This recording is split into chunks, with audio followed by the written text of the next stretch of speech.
मेरे पीछे आपको कुछ इन नोटों की तस्वीर दिखाई दे रही होगी। 500, 200, 100, 50, 20, 10 और इसी तरह से कुछ मेरे पर्स में थे तो मैंने वो भी निकाल लिए।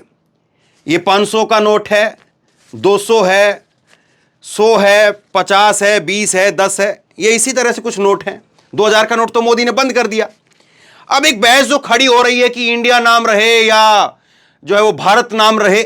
अब इसको लेकर के बैठे बैठाए मेरे दिमाग में एक आइडिया आया कि अगर ये इंडिया नाम को जो है वो हटा देंगे सब जगह से, तो क्या भारतीय रिजर्व बैंक ऑफ इंडिया जो ये सब नोटों के ऊपर लिखा हुआ है, तो क्या इसको भी बदल देंगे मोदी? इसका मतलब ये है कि फिर नोटबंदी करानी पड़ेगी। अब ऐसा तो नहीं है ना कि इस नोट के ऊपर मैं पेन से काट करके भारत लिख दूं। ऐसा तो कर नहीं सकते हैं कि इस नोट के ऊपर जो है वो आप भारत लिख दें काट करके। तो क्या मोदी फिर से नोटबंदी कराएंगे? पता नहीं। अब देखिए, मैं इसको जो है वो बकवास एकदम जो है वो ऐसी सोच तो मैं क्या ही कहूं। मैं तो कहूंगा किसी समझदार आदमी ने सोच दी होगी कि इंडिया का नाम बदल करके भारत किया जा सकता है। तो क्या उसने ये भी बताया कि ये जो रिजर्व बैंक ऑफ इंडिया है वो कैसे बदलोगे आप? भाई ठीक है, इंडियन आर्मी का नाम आपको बदलना है, इंडियन कॉन्स्टिट्यूशन जो है वो आपको बदलना है, उन वहां पर नाम टाइटल बदलने हैं आपको। ठीक है, गैजेट वगैरह निकालेंगे, कुछ 1000 करोड़ रुपए खर्च होंगे, इतनी आसानी से तो नहीं होगा, लेकिन ठीक है आप कर देंगे उसको। ये नोटों का क्या करेंगे साहब? ये नोट भी बदल देंगे आप? ये जो नोट हैं जिस पर ये 1000, 500, 10, 20 लिखा हुआ है, इनका क्या करेंगे? क्या इनको भी बदलेंगे? क्या इनके ऊपर जो रिजर्व बैंक ऑफ इंडिया लिखा हुआ है इसको भी आप बदल देंगे? और इसको बदलने का खर्चा तो आपको मालूम है ना क्या हालत होती है। इसको बदलने से देश की क्या हालत होती है मालूम है। तो अब सोचिए जरा, ये किसने आइडिया दिया है? किसके दिमाग की समझ है ये कहना कि हम जो है वो इंडिया को बदल करके भारत करने जा रहे हैं? कहां कहां से इंडिया मिटाएंगे साहब? सबकी जेब जेब में, सबके दिल दिल में जो है वो इंडिया बसा हुआ है, सबके रोम रोम में इंडिया बसा हुआ है। कहां कहां से निकालेंगे बताइए साहब? और अगर यहां से इंडिया नहीं हटाया तो फिर इंडिया बनाने का मतलब क्या हुआ?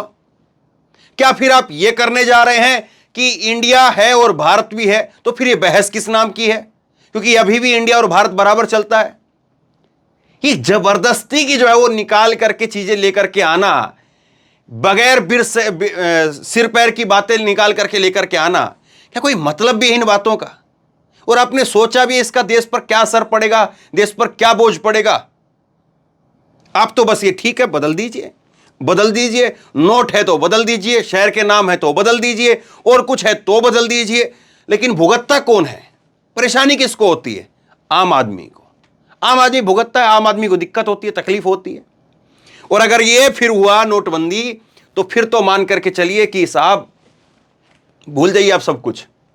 2024 और 2026, 29 सब कुछ भूल जाइए, क्योंकि इस बार की नोटबंदी जो है वो होगी तो फिर पता नहीं कितना जो है झटका लगेगा। क्योंकि पिछली नोटबंदी से ही लोग कितना उभर पाए थे, और मोदी जी ने और उनके लोगों ने नोटबंदी का नाम लेना तक छोड़ दिया था। वो 50 दिन बाद में चौराहे पर आने वाली बात, वो तो पता नहीं कहां चौराया था और कहां 50 दिन थे और पूरे भी हुए कि नहीं हुए मालूम नहीं, लेकिन ये सब कुछ चल रहा है। दूसरा, भाजपा के नेताओं को मैदान में उतार दिया गया है। भाजपा के नेता कह रहे हैं, भाजपा के मोदी जी के सांसद कह रहे हैं, ये हरनाथ सिंह यादव इनका नाम है, और ये कह रहे हैं कि अंग्रेजों की दी गाली है इंडिया शब्द, इस शब्द की जगह भारत शब्द का इस्तेमाल होना चाहिए। फिर मैं नोट निकाल लेता हूं, तो फिर यहां पर भी बदल देंगे साहब हरनाथ जी, यहां पर भी बदलेंगे। फिर तो इसका मतलब इंडिया शब्द से ही नफरत है, इंडिया शब्द को ही गाली मानते हैं आप, तो यहां पर भी बदलिए, फिर कहिए यहां पर भी बदलेंगे, तब तो समझ में आएगी बात। क्या गजब की बात कह रहे हैं ये। और इस बात को कहने का कोई मतलब भी है कि नहीं? मतलब बैठे बैठाए हम लोग जो है वो अपने आप को गड्ढे में डालने वाली बात हो गई। देश को इससे फायदा क्या होगा इंडिया और भारत से, मुझे समझ में नहीं आता है। लेकिन नुकसान क्या होगा, मैं सुबह से लेकर के शाम तक खड़े होकर के गिनवा सकता हूं कि क्या क्या नुकसान हो सकते हैं। लेकिन मालूम नहीं कि सरकार में बैठे लोगों को जो है पता नहीं है क्या इन बातों का, या ये चाहते हैं कि देश को भले ही इतना नुकसान हो जाए लेकिन हमारा एक जो काम है वो होना चाहिए। अब अपना एक काम करने के लिए इतना ये देश का काम तमाम कर सकते हैं, तो फिर क्या कहिए। दूसरा देखिए, एक गिरिराज सिंह, ये जो पाकिस्तान के नारे के नाम पर फेवरेट हैं, गिरिराज सिंह कह रहे हैं कि आने वाले दिनों में भारत विश्व गुरु बनेगा और यह उसका प्रथम द्वार है। मतलब कि वो जो एक आया था ना बाबा, जो थोड़े दिन पहले चला था, हरी चटनी डालिए समोसे के साथ, लाल चटनी डालिए, कृपा वहां रुकी हुई है, ये कुछ उस तरह की बात लगती है कि मतलब भारत विश्व गुरु नहीं बन पा रहा है अभी तक। 9.5 साल मोदी जी के हो गए, उससे पहले अटल बिहारी वाजपेयी के 5 साल। तो अभी तक जो भारत विश्व गुरु नहीं बन पाया है, उसमें जो है वो इंडिया से दिक्कत है। इंडिया थी इसलिए जो है वो विश्व गुरु नहीं हो पाया। ये सारी कृपा जो है इनकी यहां पर आकर के रुकी हुई है। मतलब कल को अगर भारत बन जाएगा तो उसमें बेरोजगारी नहीं होगी, कल को भारत बन जाएगा तो उसमें जो है वो किसी प्रकार से महंगाई नहीं होगी, कोई किसी का बलात्कार नहीं होगा, कोई किसी का मर्डर नहीं होगा, हत्या नहीं की जाएगी, लूट खसोट सब कुछ बंद हो जाएगा। हम विश्व गुरु बन जाएंगे, यहीं पर जो है सब कुछ स्वर्गलोक जो कि जिसको कहते हैं, मालूम नहीं वो है या नहीं है, लेकिन वो जिसकी कल्पना करके दिखाई जाती है वैसा जो है वो समय आ जाएगा। तो भैया फिर 9.5 साल इंतजार क्यों किया? इस पवित्र काम के लिए 9.5 साल का इंतजार क्यों करवाया? यहीं पर अगर कृपा रुकी हुई थी, प्रथम द्वार अगर यही खुला है तो इस दरवाजे को पहले दिन खोल देना चाहिए था। मोदी जी को सारे काम छोड़ करके यह काम पहले कर देना चाहिए था। भानु कुमार जहां ने लिखा है कि बचपन से पढ़ा था, इस देश के 4 नाम हैं, भारत, हिंदुस्तान, इंडिया और आर्यवर्त। लेकिन अब कोई राजनीतिक गठबंधन अपना नाम इंडिया रख ले तो क्या यह देश अपना नाम खो देगा? कल को कोई राजनीतिक गठबंधन अपना नाम भारत पर रख ले तो भारत का नाम भी बदल दिया जाएगा। क्या बकवास है ये? वाकई बताइए, बकवास नहीं तो और क्या है भाई?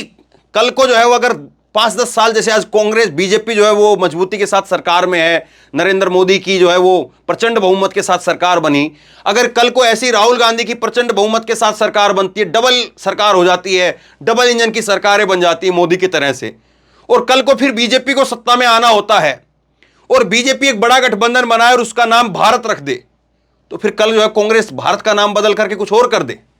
गजब की बात हो रही है भाई। इससे ज्यादा जो है वो निचले स्तर की बात और क्या होगी, समझ से परे है। दूसरा एक और आगे देखिए, मनोज कुमार झा ने लिखा है कि कुछ क्रिकेट वाले, कुछ फिल्म वाले और कुछ पत्रकार टाइप मित्रगण इंडिया बनाम भारत के फिजूल युग्मक में कुदा दिए गए हैं और संविधान का पक्ष देखिए, फिर इंडिया और भारत की व्युत्पत्ति पर थोड़ी जानकारी लीजिए, क्योंकि यह व्हाट्सएप फॉरवर्ड पर उपलब्ध नहीं है। बाकी मूर्ता जिंदाबाद का वक्त है। अब कई जो है वो फिल्म स्टार लगा दिए गए हैं। वीरेंद्र सहवाग जो है वो ट्वीट कर रहे हैं, कोई क्रिकेटर ट्वीट कर रहा है। मतलब कि जब देश की बेटियां बैठती हैं सड़कों पर, जंतर मंतर पर घसीटा जाता है, तब किसी की उंगलियां नहीं चलती हैं, तब कोई ट्वीट नहीं करता है, तब कोई क्रिकेट का भगवान आकर के ट्वीट नहीं करता है, कोई फिल्म स्टार अमिताभ बच्चन, जननायक, पता नहीं क्या क्या कहते हैं उसको, मालूम नहीं, वो आकर के तब ट्वीट नहीं करता है। जब पेट्रोल डीजल बढ़ता है तब कोई ट्वीट नहीं करता है। लेकिन जब इंडिया और ये भारत वाली जो बहस कुदा दी जाए, उछाल दी जाए, तब सारे आकर के ट्वीट कर रहे हैं। अब कौन कह रहा है इनको ट्वीट करने के लिए, जरा सोचिए। अशोक कुमार पांडे ने लिखा है कि चीन के राष्ट्रपति नहीं आ रहे हैं, अमेरिका के राष्ट्रपति भी शायद नहीं आ रहे हैं, रूस के राष्ट्रपति भी नहीं आ रहे हैं, और ऐसे में G20 की रौनक बहुत कम हो गई है, कुछ ठोस निकल पाने की उम्मीद बहुत कम है, और इसीलिए जो है ये इंडिया और जो है वो एनडीए का मुद्दा जो है उछाल दिया गया। इंडिया जो और भारत को जो है वो उछाल दिया गया और यहीं पर बात होती रहेगी, यहीं पर डिबेट होती रहेगी। G20 में क्या हो रहा है, G20 में क्या होगा मालूम नहीं, इसलिए कह रहे हैं। और एक ट्वीट किया शशि थरूर ने, बड़ा शानदार ट्वीट किया है, और हिंदी तर्जुमा जो है वो कृष्णकांत ने लिखा है। ये कह रहे हैं, शशि थरूर ने इस ट्वीट के अंदर कहा है कि हम बहुत बड़ी गलती कर रहे हैं, बहुत बड़ी गलती ये कर रहे हैं कि हम जो है वो, हमारे पास में एक ब्रांड वैल्यू है हमारी, इंडिया जो शब्द है हमारा, वो इंडिया शब्द जो है एक बड़ा ब्रांड वैल्यू बना है हमारा। जैसे कोई कंपनी होती है, स्वीटी, ये क्या नाम है इसका, जोमेटो है, KFC है, या और कोई सारी कंपनी आप ले लीजिए, या कोई साइकिल की एटलस कंपनी है, मोटरसाइकिल की हीरो होंडा कंपनी है, हीरो कंपनी है। तो कोई कंपनी अपना नाम नहीं छोड़ती है। NDTV बिक गया, अडानी ने खरीद लिया, लेकिन NDTV का नाम NDTV रहा। अगर NDTV का नाम बदल करके अडानी टीवी कर देते तो कोई 4 आदमी देखते उसको, कोई नहीं देखता। तो एक ब्रांड वैल्यू होती है हर एक चीज की। वही शशि थरूर कह रहे हैं कि इतनी बड़ी ब्रांड वैल्यू हमारे पास में है, हम इंडिया जो है वो एक इतना ब्रांड है, हमारा सबसे बड़ा ब्रांड है पूरी दुनिया में, वो पूरी दुनिया में पॉपुलर है इंडिया। अब हम भारत को पॉपुलर करने के लिए और भारत को वो करने के लिए फिर और पैसा लगा दें, और वो जो हमारा ब्रांड बना हुआ है इंडिया, उसको हम ऐसे ही ढकेल दें, उसको हम कह दें कि नहीं नहीं साहब उसको भूल जाइए, भारत को याद करिए। मतलब भारत को याद करवाने के लिए, बताने के लिए हम पैसा खर्च करेंगे, और इंडिया जो हमारा इतना इतना बड़ा ब्रांड है उसको हम जो है वो गड्ढे में डाल दें क्या? ये इन्होंने बात कही है कि कहने में कोई संवैधानिक आपत्ति नहीं है, ये दोनों देश के दो आधिकारिक नाम हैं, लेकिन मुझे उम्मीद है कि सरकार इतनी मूर्खता नहीं दिखाएगी कि इंडिया नाम को पूरी तरह से हटा दे, जो कि सदियों से देश की ब्रांड वैल्यू है। हमें इतिहास के उस नाम पर अपना दावा छोड़ने की बजाय दोनों शब्दों का उपयोग जारी रखना चाहिए। इंडिया एक ऐसा नाम है जिसे दुनिया भर में भारत की पहचान है। कल को कोई और देश, कोई और संगठन उठ करके अगर अपना नाम इंडिया रख लेगा और विश्व पटल पर जो है वो इंडिया के नाम से जाना जाए, तो सोचिए हमारी कितनी जो है वो हालत खराब होगी। हमें लोगों को बताना पड़ेगा कि नहीं साहब, ये वाला इंडिया वो वाला इंडिया नहीं है, ये वाला इंडिया ये वाला इंडिया है। अब तो एक गठबंधन बना है, ऐसे बहुत सारी देश में पार्टियां भी हैं, communist party of India, CPI। तो उससे क्या हो गया? क्या भारत को लोग जो उनके दफ्तर में जाकर के पूजने लग गए? सोचिए जरा। अब इसके बाद आदित्य ठाकरे लिखते रहे हैं, एक लंबा चौड़ा ट्वीट किया उन्होंने, और उन्होंने कहा कि मैं अभिनंदन करना चाहता हूं हमारे देशभक्त साथी राजनीतिक दलों का। भारत जोड़ो यात्रा से हो जुड़ेगा भारत जीतेगा इंडिया की अलायंस हो, इस बहाने खेलो India, fit India, make in India, skill India जैसे नारेबाजी में व्यक्त सरकार को याद दिलाया कि हमारे देश का नाम इंडिया भी है और भारत भी है। लेकिन यह भी सोचना जरूरी है कि जो भूमि चीन ने हमसे छीनी है वह भी भारत है। जो G20 के लिए कर्टन कवर के पीछे छिपाए गए हैं वह भी भारतवासी हैं। जो कश्मीरी पंडित हैं वह भी भारतवासी हैं। जो अत्याचार से पीड़ित मणिपुर की महिलाएं हैं वह भी भारतवासी हैं। हमारी राजनीतिक जंग इसी भारत इंडिया के लोकतंत्र की है, इस देश के संविधान की है। हमारे देश में एकता, शांति, प्रगति और अखंडता के लिए है। गर्व है भारतीय होने का, इंडियन होने का। वंदे मातरम, जय हिंद। ये जो है इन्होंने कहा है। अब सवाल यही है कि क्या वाकई हम अपने आप को भारत और इंडिया दो खांचों में डाल करके देखेंगे? सुप्रिया सिन्नेत का सुनाता हूं, उसके बाद खत्म करेंगे। मोदी जी जिसका दिल इस देश के लिए धड़कता है, जिस उसका जमीर हिंदुस्तान के लिए है, इंडिया के लिए है, भारत के लिए है, ये असलियत न आप समझ सकते हैं न बदल सकते हैं, क्योंकि आप एक डरे हुए सन की तानाशाह से ज्यादा कुछ नहीं रह गए। ये सुप्रिया ने बड़े कठोर शब्दों में जो है आलोचना की है। सुनिए जरा जाओ क्या कह रही। एक आदमी की सनक और बौखलाहट ने इस देश को उस कगार पर लाकर आज खड़ा कर दिया है कि हमारी पहचान पर सवाल उठ रहा है, हमारे नाम पर फब्तियां कसी जा रही हैं, सोशल मीडिया में और मीडिया में जोक्स चल रहे हैं, चुटकुले बनाए जा रहे हैं इंडिया और भारत को लेकर। यह आपकी सनक और आपकी नफरत का नतीजा है मोदी जी। मुझे पता है कि आप इंडिया से डरते हैं, मुझे पता है कि आप अपने विपक्ष से नफरत करते हैं, लेकिन हमसे नफरत करते तो आप दुश्मनी देश से निभाने लगे। इस देश को हम लोग अपनी मां कहते हैं, और मां के नाम के साथ खिलवाड़ कौन करता है? आपने तो वो दुष्कर्म भी करके दिखा दिया। इस देश में एक संविधान है, और उस संविधान के आर्टिकल 1 ने हमें पहचान दी है भारत की, हमें पहचान दी है इंडिया की। और आपके ये जो कुत्सित प्रयास है हमारी पहचान के साथ खिलवाड़ करने का, वो असल में संविधान को बदलने के आपके दुष्कर्म का नतीजा है। आप चाहते हैं कि आप बाबा साहेब का बनाया हुआ ये संविधान बदल दीजिए, लेकिन ऐसा हो नहीं पाएगा, क्योंकि आप भी जानते हैं और मैं भी जानती हूं कि राज्यसभा में आपके पास 2/3 बहुमत नहीं है, तो आप संविधान बदल नहीं पाएंगे। तो ये शगुफा क्यों छोड़ा गया? ये शगुफा इसलिए छोड़ा गया जिससे आपके भक्त और आपका चरण चुंबक मीडिया इसी पर डिबेट करता रहे। वो अडानी के महास्कैम पर आपसे सवाल ना पूछे, महंगाई पर चर्चा ना करे, बेरोजगारी पर बात ना करे, आर्थिक असमानता पर बात ना करे, आज भी जलते हुए मणिपुर पर सवाल ना उठाए। इसलिए आप रह रहकर एक एक शगुफा छोड़ते रहते हैं। लेकिन क्योंकि आपने भारत और इंडिया का शगुफा छोड़ ही दिया है, तो 2-4 बातें कह देती हूं। 100 रुपए का पेट्रोल इंडिया भी खरीद रहा है, 100 ही रुपए का पेट्रोल भारत भी खरीद रहा है। आटे पर GST आपने इंडिया के लिए भी लगाई है और भारत के लिए भी लगाई है। बेरोजगारी से इस देश का युवा इंडिया में भी जूझ रहा है और भारत में भी जूझ रहा है। आर्थिक असमानता से लोग त्रस्त है इंडिया में भी और लोग त्रस्त है भारत में भी। जलते हुए मणिपुर को देखकर इंडिया भी कांप उठता है और जलते हुए मणिपुर को देखकर भारत की आत्मा भी सिहर जाती है।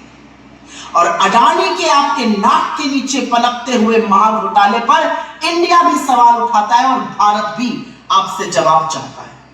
तो सबसे पहले तो विभाजन की, नफरत की इस राजनीति से निकलिए, अपनी सनक, अपनी बौखलाहट छोड़िए और कृपया करके ये हाथ जोड़कर करबद्ध निवेदन है आपसे, इस देश को अपनी बनाई हुई महंगाई से, अपनी बनाई हुई बेरोजगारी से, अपनी लगाई हुई नफरत की आग से, अपनी बनाई हुई आर्थिक असमानता से, अपने बनाए हुए अडानी के महाघोटाले से बख्श दीजिए इंडिया और भारत दोनों को। और आप किससे मुकाबला करने चले हैं? आप इंडिया बनाम भारत करिएगा। अरे हम वो लोग हैं जहां पर हमारे नेता ने 4000 किलोमीटर इस देश के पैदल नाप दिए कन्याकुमारी से कश्मीर, जिससे कि भारत जुड़ा रहे। भारत जोड़ो यात्रा आपको जवाब है आपकी नफरत और आपकी कुत्सित राजनीति का। और जब हम कहते हैं जुड़ेगा भारत और जीतेगा इंडिया, तो आपकी बौखलाहट, आपकी घबराहट स्वाभाविक है। भारत माता भी हमारी है, इंडिया भी हमारा है, क्योंकि आप लोगों ने और आपके पूर्वजों ने तो ना इंडियन इंडिपेंडेंस की वॉर लड़ी और ना भारत की स्वाधीनता संग्राम में देने का योगदान किया। आप तब भी अंग्रेजों के साथ खड़े थे और तब भी कंस्पिरेसी करते थे। आज भी इस देश के 140 करोड़ लोगों के खिलाफ आपके ये जो प्रयास हैं वो कंस्पिरेसी है, वो साजिश है, वो षड्यंत्र है लोगों के खिलाफ, लोगों को उनके मुद्दों से विमुख रखने का। जाते जाते एक ही बात कहूंगी मोदी जी, जिसके दिल में अपने देश के लिए प्यार है, जिसका दिल इस देश के लिए धड़कता है, उसको आप किसी भी नाम से बुलाइए, उसका दिल, उसका ज़मीर हिंदुस्तान के लिए है, इंडिया के लिए है, भारत के लिए है। और ये असलियत ना आप समझ सकते हैं ना आप बदल सकते हैं, क्योंकि आप एक घबराए, बौखलाए, डरे हुए और सन की तानाशाह से ज्यादा अब कुछ नहीं रह गए। अब ये बहस खत्म नहीं होगी, ये बहस बढ़ती चली जाएगी। अब मोदी जी या उनकी सरकार के जो लोग हैं वो इंडिया के खिलाफ क्या बोल पाएंगे? भारत के पक्ष में तो बात कह सकते हैं कि भारत को जो हम इसलिए ला रहे हैं, हालांकि वो कह रहे हैं कि अब इंडिया शब्द जो है वो गाली है। कितना सहमत है आप ये लोग इस बात से? और क्या वाकई इंडिया को मिटा देना वो आसान है? और इंडिया को, जैसा मेरा सबसे बड़ा सवाल ये कि आप सब कुछ तो कर पाएंगे, लेकिन इन नोटों से कैसे, इन नोटों से इंडिया को कैसे मिटाएंगे? तो क्या इसके लिए एक और नोटबंदी होगी? क्या कर रहे हैं आप? शेयर कीजिए इस खबर को। बड़ी बात मैं सोच रहा हूं और वाकई ये बात सोची जानी चाहिए कि कैसे मोदी जी देश को जो है वो किस ओर लेकर के जा रहे हैं, और यहां से अब हमारी उन्नति, तरक्की होती है या यहां से हमारे लिए जो है वो एक झटके के रूप में आप देखेंगे। नीचे कमेंट बॉक्स में अपनी राय लिख करके जरूर बताइए। एक बड़ी खबर है, बड़ा संदेश है, लोगों तक शेयर करके जरूर पहुंचाइए। शेयर कीजिए इस खबर को और इसी तरह की तमाम खबरों के लिए ऑनलाइन न्यूज इंडिया को सब्सक्राइब कीजिए। साथ में जो बेल आइकन है, घंटे, उसको जरूर दबाइए, ताकि जैसे कोई खबर अपलोड करें उसकी नोटिफिकेशन सीधे सबसे पहले आपको मिल सके। और अगर ये वीडियो फेसबुक पर देख रहे हैं तो फेसबुक पर हमारे पेज को लाइक कीजिए, फॉलो कीजिए और इस खबर को शेयर कीजिए। धन्यवाद।